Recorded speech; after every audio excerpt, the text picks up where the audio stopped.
ഈ മലയാള സിനിമയുടെ തുടക്കം എന്ന് പറയുന്നത് പി.കെ. റോസിയിലും കൂടിയാണ്. എന്നെ സംബന്ധിച്ച് ഞാൻ പി.കെ. റോസിയെ നേരിട്ട് കണ്ടിട്ടുള്ളത് ഒരു തവണയാണ്. അത് 1987 ഞാനന്ന് സ്കൂൾ വിദ്യാർത്ഥിയാണ്.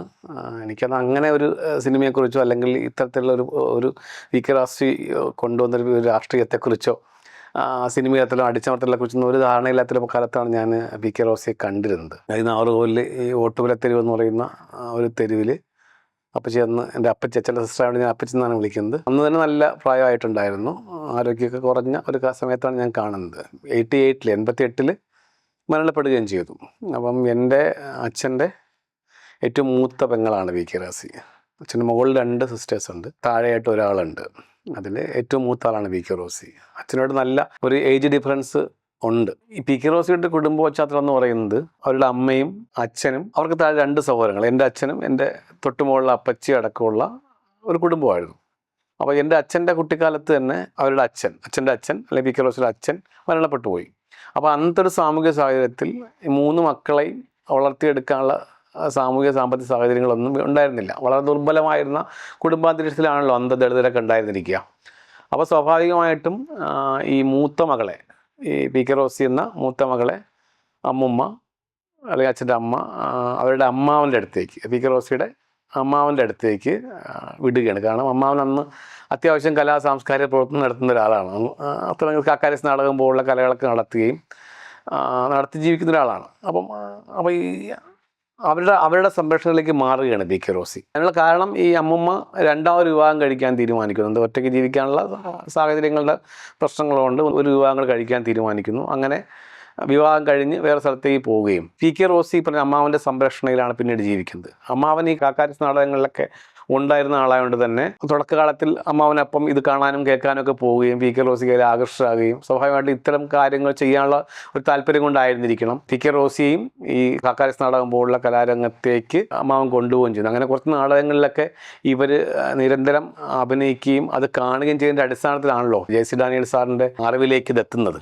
അങ്ങനെയാണ് ക്ഷണിക്കാനുള്ള കാരണം. നമ്മൾ സിനിമയിൽ കാണുന്നത് പോലെ പുറത്തുനിന്ന് നടിയെ കൊണ്ടുവരാനുള്ള സാമ്പത്തിക ബുദ്ധിമുട്ടുള്ള കാരണം അവർ പദ്ധതി ഒഴിവാക്കിയിട്ട് ഇവിടെ നിന്ന് ആരെങ്കിലും സംഘടിപ്പിക്കാൻ പറ്റുമോ എന്നുള്ള അന്വേഷണമാണ് അക്കാലത്ത്. സ്വാഭാവികമായിട്ട് അന്ന് വലിയ രീതിയിലൊന്നും സ്ത്രീ സമൂഹങ്ങൾ, ഒരു സമൂഹത്തിൽപ്പെട്ട സ്ത്രീകൾക്കിടയൊന്നും ആ രീതിയിലേക്ക് കലാരംഗത്തേക്കൊന്നും വലിയ രീതിയിൽ ആൾക്കാർ പോകാത്തൊരു കാലഘട്ടം കൂടിയാണ്. അപ്പോൾ സ്വാഭാവികമായിട്ടും അന്ന് ഇത്തരം കാക്കാരസ് നാടകം പോലുള്ള കലാരംഗത്തേക്ക് പോകാൻ ഒത്തിരി ആർജവം ഉണ്ടായിരുന്ന ഒരാളെന്ന അർത്ഥത്തിലാണ് പി.കെ. റോസി പിൽക്കാലത്ത് സെലക്ട് ചെയ്യപ്പെട്ടുണ്ടാകുക. പി.കെ. റോസി എന്നുള്ള പേര് നമുക്ക് കണ്ടെത്താൻ കഴിയുക പലപ്പോഴും അതെവിടെയാണ് എൻ്റെ ഒറിജിനൽ നമ്മൾ കണ്ടെത്തുമ്പോഴത്തേക്കും തീർച്ചയായിട്ടും അത് ഡാനിയൽ സാറ് കൊടുക്കാൻ തന്നെയാണ് സാധ്യത. അദ്ദേഹം കണ്ടെത്തിയ പേര് തന്നെ ആയിരിക്കണം. യഥാർത്ഥ പേര് രാജമ്മ തന്നെയായിരുന്നു ആ കാലഘട്ടത്തിൽ. അപ്പം സിനിമയിലേക്ക് വരുമ്പം കുറേ കൂടെ പരിഷ്കൃതമായ ഒരു പേരിലേക്ക് മാറട്ടെ എന്ന് വിചാരിച്ചിട്ടായിരിക്കണം അദ്ദേഹം ഈ പേരിനെ പരിഷ്കരിക്കുകയും പി.കെ. റോസി എന്ന പേരിലേക്ക് എത്തുകയും ചെയ്തത്. രാജമ്മ ഈ സിനിമയിൽ അഭിനയിച്ച് സിനിമ ആദ്യ ഷോയ്ക്ക് തന്നെ സിനിമ തിയേറ്റർ ആക്രമിക്കപ്പെടുന്നു, സംവിധായകൻ ആക്രമിക്കപ്പെടുന്നു, പി.കെ. റോസി ആക്രമിക്കപ്പെടുന്നു. വളരെ രോഷാകുലരായ ഒരു കൂട്ടം മനുഷ്യർ, അക്കാലത്തെ സവർണ ഒരു കൂട്ടം മനുഷ്യർ റോസിയുടെ വീടും അല്ലെങ്കിൽ ആ പ്രദേശത്തുണ്ടായിരുന്ന ലോറത്തെരുവിലുണ്ടായിരുന്ന ദളിതരുടെ വീടുകൾ മൊത്തം നശിപ്പിക്കുകയും തീട്ട് നശിപ്പിക്കുകയും ചെയ്ത് അതിന് ശേഷമാണല്ലോ ഇവരുടെ പലായനം വരുന്നത്. അപ്പോൾ അത് കേശവപിള്ളയ്ക്കൊപ്പം അവർ നാഗർകോവിലേക്ക് പോകുന്നു. അവിടെ പോയതിനു ശേഷം 2 ഐഡൻറ്റിറ്റി ആയിട്ട് മാറുകയാണ് അവർ. നേരത്തെ ഉണ്ടായിരുന്ന ദളിത് ഐഡൻറ്റിറ്റി നിന്ന് മാറി ഒരു അപ്പർ കാസ്റ്റ് ഐഡൻറ്റിറ്റിയിലേക്ക് മാറുകയാണ്. അതായത് സാമൂഹികമായ സാഹചര്യങ്ങൾ സമ്മർദ്ദം കൊണ്ട് തന്നെയാണ് നാഗർകോവിൽ നിലനിന്നിരുന്ന അല്ലെങ്കിൽ എല്ലായിടത്തും നിലനിന്നൊരു ജാതിബോധവും അല്ലെങ്കിൽ ജാതിയിൽ നിലനിൽക്കുന്നൊരു വ്യവസ്ഥയും ആ വ്യവസ്ഥയുടെ കൂടെ ചേർന്ന് നിന്നുകൊണ്ട് മാത്രമേ മക്കളെ ജീവിക്കാൻ സാധിക്കുമായിരുന്നുള്ളൂ. അപ്പോൾ അതുകൊണ്ട് തന്നെ ആയിരിക്കണം അങ്ങനെ അവർ പോയിട്ടുണ്ടാവുക. അങ്ങനെയാണ് ഈ രാജമ്മ എന്ന പേര് കുറേ കൂടെ വിപുലീകരിച്ച് രാജമ്മാൾ എന്ന അർത്ഥത്തിലേക്ക്, ഒരു സവർണ സ്ത്രീയുടെ പേരിന് സമാനമായ തരത്തിലേക്ക് രാജമ്മാൾ എന്ന പേരിലേക്ക് അത് പരിഷ്കരിക്കപ്പെടുകയുണ്ടായത്. സിനിമയിൽ ഈ പറഞ്ഞതുപോലെ ഒരു നായർ കഥാപാത്രത്തെ ഒരു കീഴാള സ്ത്രീ അല്ലെങ്കിൽ ഒരു പുലയ സ്ത്രീ അവതരിപ്പിച്ചു എന്ന ഒറ്റ കാരണത്താലാണ് തിയേറ്റർ ആക്രമിക്കപ്പെടുകയും അല്ലെങ്കിൽ റോസി ആക്രമിക്കപ്പെടുകയും ഈ വലിയ കോലാഹലങ്ങൾ സൃഷ്ടിക്കുകയും ചെയ്തത്. ഒരു നായർ സ്ത്രീയുടെ വേഷം കെട്ടിയതിൻ്റെ പേരിൽ ജീവൻ തന്നെ തച്ചുടയ്ക്കപ്പെട്ട ഒരു സ്ത്രീ, പാലായനം ചെയ്യപ്പെട്ട സ്ത്രീ, പിന്നീട് അവരുടെ തുടർ ജീവിതം എന്ന് പറയുന്നത് ഒരു നായർ സ്ത്രീയായിട്ട് ജീവിച്ചു തീർക്കുകയായിരുന്നു.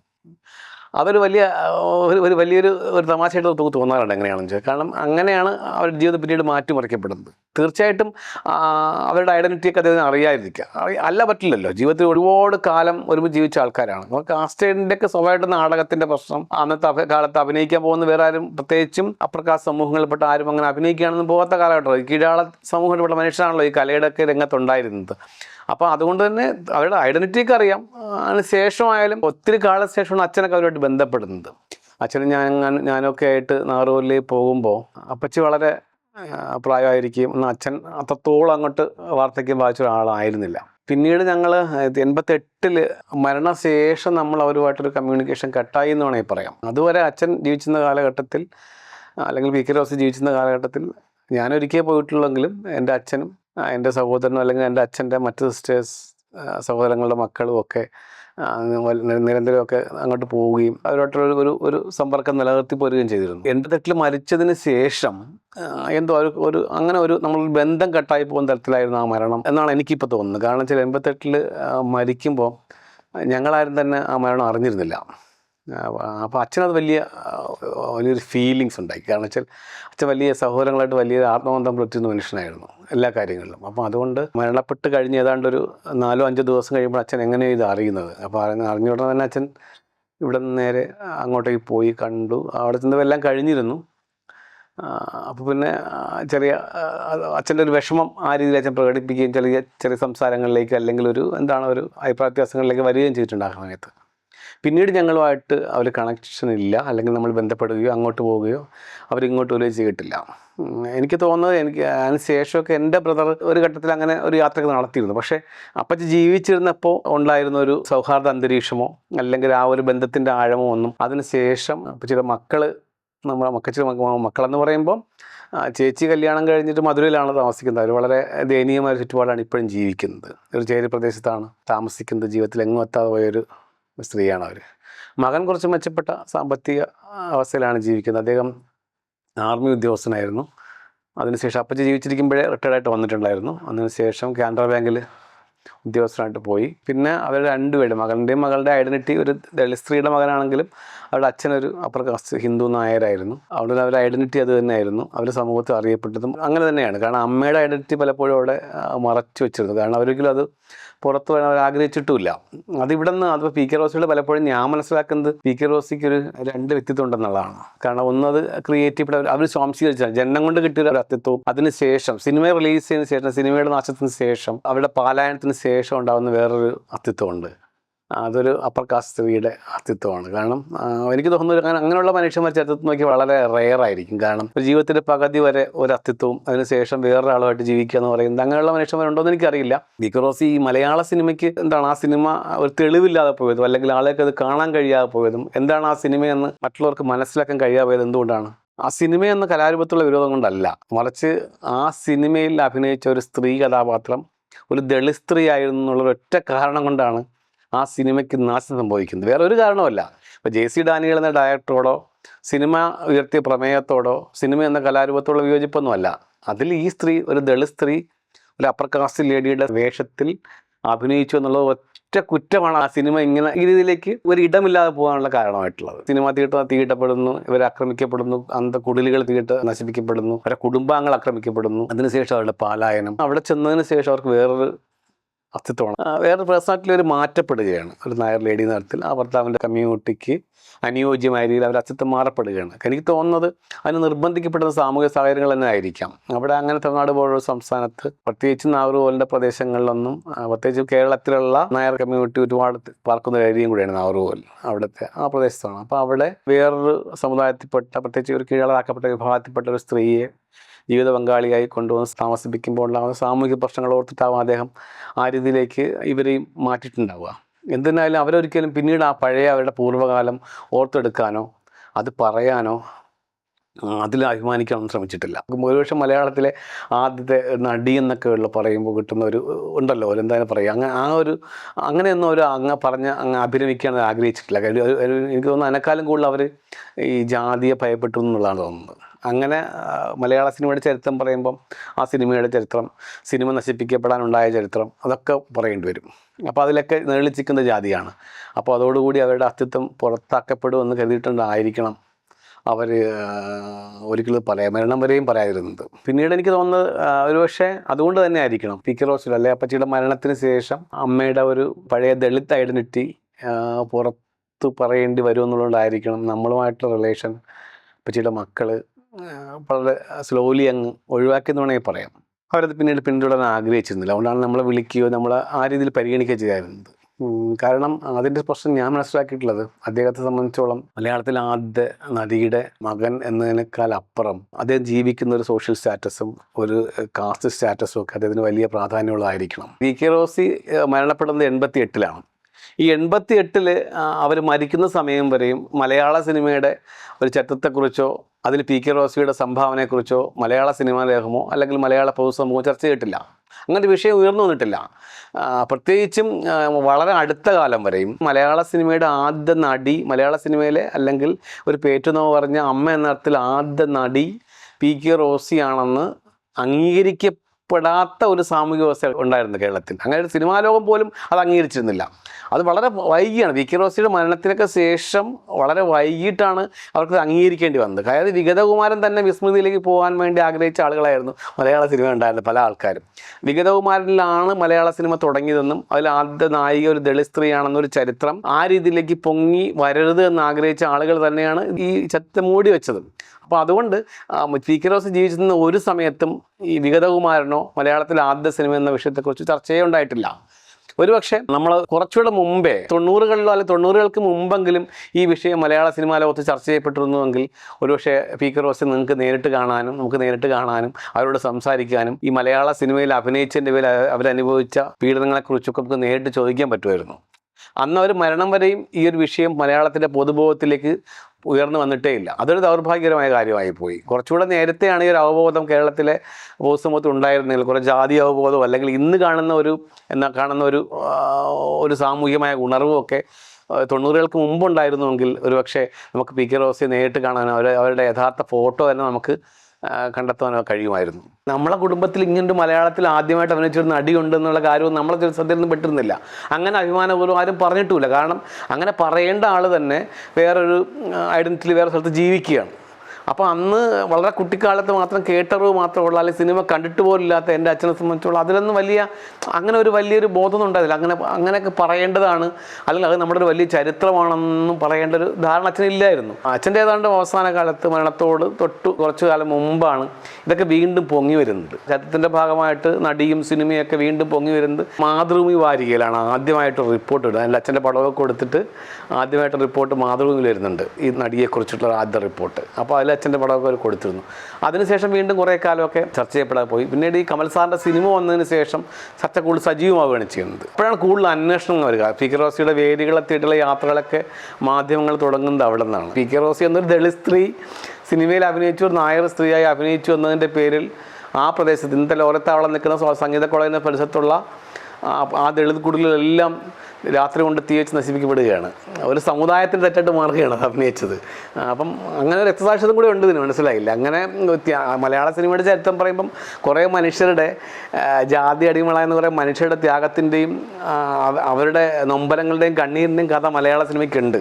അപ്പോൾ അവിടെ നിന്നാണ് തുടങ്ങുന്നത്. കാരണം റോസിയുടെ കുറ്റത്തിന് റോസിയുടെ സമുദായം കൂടി മറുപടി പറയാൻ നിർബന്ധിതമാവുകയാണ്. ഈ ജ്ഞാനക്കാരവായതിനു ശേഷം 2013-12 സമയത്ത് നമ്മൾ ഫൗണ്ടേഷനൊക്കെ പി.കെ. റോസി ഫൗണ്ടേഷനൊക്കെ രൂപീകരിച്ച് മുമ്പോട്ട് പോകുമ്പോഴും അന്ന് കുറേ കൂടെയൊക്കെ പി.കെ. റോസിയെ സിനിമാ രംഗത്തുള്ളവരും അല്ല ചരിത്രകാലമൊക്കെ ചികഞ്ഞെടുത്ത് പുറത്ത് കൊണ്ടുവന്നിരുന്നു. അതിനു മുമ്പ് എഴുതിയ കുഞ്ഞുമണി മണി എഴുതിയ ചെറിയ പുസ്തകം അല്ലെങ്കിൽ ചേലങ്ങാടിൻ്റെ ചെറിയ കുറിപ്പുകളല്ലാതെ ആ രീതിയിലേക്ക് പറയാനൊന്നുമില്ല. പിന്നീട് അത് എനിക്ക് 2000-ൻ്റെ തുടക്കത്തിലൊക്കെ കൂടുതൽ പി.കെ. റോസി വിസിബിളായി തുടങ്ങിയിരുന്നു. അതിനുശേഷം ചരിത്രത്തിൽ എല്ലാം പുറത്തു വരികയും അപ്പോഴാണ് നമുക്ക് ഈ ഫൗണ്ടേഷൻ ഉണ്ടാക്കേണ്ട പ്രചോദനമൊക്കെ വരികയും നമ്മൾ ഉണ്ടാക്കുകയൊക്കെ ചെയ്തത്. ചേലങ്ങാടിൻ്റെ പുസ്തകത്തിലൂടെ തന്നെയാണ് പി.കെ. റോസി വീണ്ടും ചെറുതായിട്ട് ചർച്ച ചെയ്യപ്പെടുന്നത്. അതിനുശേഷം ഈ പറയുന്ന പോലെ വിനു അബ്രഹാം എഴുതിയ നട്ടനായിക എന്ന നോവൽ വളരെയേറെ ചർച്ച ചെയ്യപ്പെട്ടു. കാരണം മലയാള സിനിമയുടെ തുടക്കം ഇങ്ങനെയാണെന്ന് അദ്ദേഹത്തിൻ്റെ ഒരു ഭാവനയാണെങ്കിൽ പോലും ഇതിൽ അദ്ദേഹം പറഞ്ഞു വെച്ചത് പിൽക്കാലത്ത് സെല്ലോയുടെ സിനിമ എടുക്കുന്ന തരത്തിൽ ഈ കമലിനൊക്കെ ഒരു രൂപരേഖ കിട്ടിയത് അവിടെ നിന്നാണ്. ഒരു സ്റ്റാർട്ടിങ് കിട്ടിയിട്ടില്ല അവിടെ നിന്ന്. എനിക്ക് തോന്നുന്നു വിനു അബ്രഹാമിൻ്റെ നോവലിനെ കുറിച്ച് അറിഞ്ഞതിന് ശേഷം, അത് വായിച്ചതിന് ശേഷമായിരിക്കണം അദ്ദേഹത്തിന് ഇങ്ങനെ ഒരു സിനിമ എടുക്കണം താല്പര്യത്തിന് ഉണ്ടായിട്ടുണ്ടാവുക. വിനു അബ്രഹാം തന്നെ പലപ്പോഴും പറഞ്ഞിട്ടുണ്ട് 100% ചരിത്രം അല്ലത്, അദ്ദേഹത്തിന് ഒരു ഭാവനയും കൂടെ ഉണ്ട്. അപ്പം പിൽക്കാലത്ത് കമൽ സാർ സിനിമ എടുക്കുമ്പോൾ ഒരു പ്രശ്നം, സിനിമ എടുത്ത് റിലീസ് ആകുന്നത് വരെ അച്ഛനെയോ നമ്മളെ കുടുംബക്കാരെ ആരെയും കണ്ടിരുന്നില്ല കമൽ സാർ. കാരണം അദ്ദേഹത്തിന് അങ്ങനെ ഒരു ലിങ്ക് ഇല്ലാതെ പോയി. വിനു അബ്രഹാമിന് ഞങ്ങളെ അറിയില്ല. ഒരുപക്ഷെ ഉണ്ടായിരുന്നെങ്കിൽ നോവൽ കുറേ കൂടെ വ്യത്യസ്തമാകുമായിരുന്നു. കാരണം അച്ഛൻ ഒന്ന് ജീവിച്ചിരിപ്പുണ്ട്, കുറേ കൂടെ കാര്യങ്ങൾ കുറച്ച് ക്ലാരിറ്റി വരുമായിരുന്നു എല്ലാ കാര്യങ്ങളിലും. അപ്പോൾ ഇത് വിനു അബ്രഹാമിൻ്റെ നോവലിനെ ആസ്പദമാക്കിയിട്ട് ബാക്കി കമൽ സാറിൻ്റെ ഭാവനയും കൂടെ ചേർത്തിട്ടാണ് ആ സിനിമ ഉണ്ടാകുന്നത്. അപ്പോൾ അതുകൊണ്ട് കുറച്ചൊക്കെ അതിൽ വ്യത്യസ്തമുണ്ട്. അതിന് ശേഷമാണ് കമൽ സാറ് സിനിമ ഇടയ്ക്ക് റിലീസ് ചെയ്തതിന് ശേഷമാണ് നമ്മൾ പോലും ഇത് അറിയുന്നതും അല്ലെങ്കിൽ സിനിമ കാണുകയും ഒക്കെ ചെയ്യുന്നതും.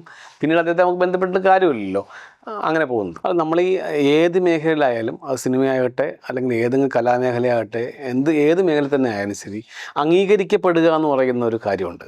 ഒരു സ്പേസ് കിട്ടുക അല്ലെങ്കിൽ അംഗീകരിക്കപ്പെടുക എന്ന് പറഞ്ഞൊരു കാര്യമുണ്ട്. അത് ചെറിയ കാര്യമൊന്നുമല്ല. നിങ്ങൾ ആലോചിച്ച് നോക്കി, ഇപ്പം 1928 വിഗതകുമാരൻ തുടങ്ങുന്നത്. അത് കഴിഞ്ഞിട്ട് 10 വർഷം ശേഷമാണ് ബാലൻ സിനിമ ഇറങ്ങുന്നത്. മലയാള സിനിമ ഒരു പൊതുബോധവും അല്ലെങ്കിൽ മലയാള സിനിമ മേഖലയും ഈ അടുത്ത കാലം വരെയും മലയാള സിനിമയിൽ ആദ്യം നടിയാകുന്ന ചോദ്യത്തിന് ഉത്തരം കണ്ടെത്തിയത് എം കെ കമലത്തിലാണ്. ബാലനിലെ നായികയായിട്ടുള്ള എം കെ കമലത്തിലാണ് അവർ ആ ഉത്തരം കണ്ടെത്തിയത്. അതിൻ്റെ അർത്ഥം പി കെ റോസിയെ, വിഗതകുമാരനല്ല, പി കെ റോസിയെ ഹൈഡ് ചെയ്ത് വെക്കുക എന്നുള്ളൊരു രാഷ്ട്രീയത്തിലുണ്ട്. അതാണ് പ്രവർത്തിച്ചത്. അപ്പം പിന്നീട് അത് അങ്ങനെ ഹൈഡ് ചെയ്ത് വെക്കാൻ കഴിയാതെ വന്നപ്പോഴാണ് പി കെ റോസി അതെല്ലാം ഭേദിച്ച് പുറത്തേക്ക് വന്നത്.